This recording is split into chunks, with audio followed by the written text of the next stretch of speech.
ہم یہ دیکھتے ہیں دنیا بھر میں کہ جو جرم ہیں وہ بڑھتے چلے جا رہے ہیں، مجرموں کو سزائیں ہوتی ہیں، لیکن اس کے باوجود جرم ہے کہ وہ آن دی رائز ہیں، ان کی جو شرح ہے اس میں کسی قسم کی کمی نہیں آ رہی۔ اس کی وجہ کیا ہے؟ یہ سرکشی آخر ہے کیوں؟ جرم کیوں کم نہیں ہوتے؟ تو کہتے یہ ہیں کہ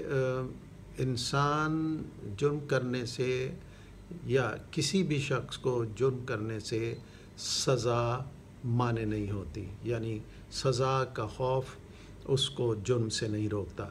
لیکن یہ خوف اور یہ اگر خیال اس کے دل میں پکا ہو جائے کہ اگر اس نے جرم کیا تو وہ کسی حال میں نہیں بچے گا، تو تب ہی وہ شخص جرم کرنے سے باز آ جائے گا، ورنہ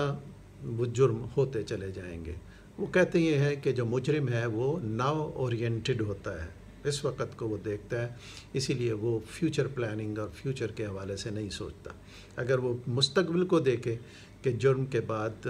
میں پکڑا جاؤں گا، سزا ہوگی، تو شاید وہ جرم نہ کرے۔ دیکھیے، اسلام یہی چیز اپنے فالورز میں پیدا کرنا چاہتا ہے، اور یہ پیدا اس طرح کرنا چاہتا ہے کہ تصور خدا کا ہر جگہ موجود ہونے کا دیا گیا ہے، کہ خدا شہرک سے بھی قریب ہے، اللہ تعالیٰ ہمیں دیکھ رہا ہے، ہماری ہر چیز کو دیکھ رہا ہے۔ تو اگر ہم جرم کریں گے تو وہ بھی پروردگار دیکھ رہا ہوگا اور ہم اس کی پکڑ سے نہیں بچ سکیں گے۔ اگر یہ خیال ہمارے دلوں میں پختہ ہو جائے تو یقیناً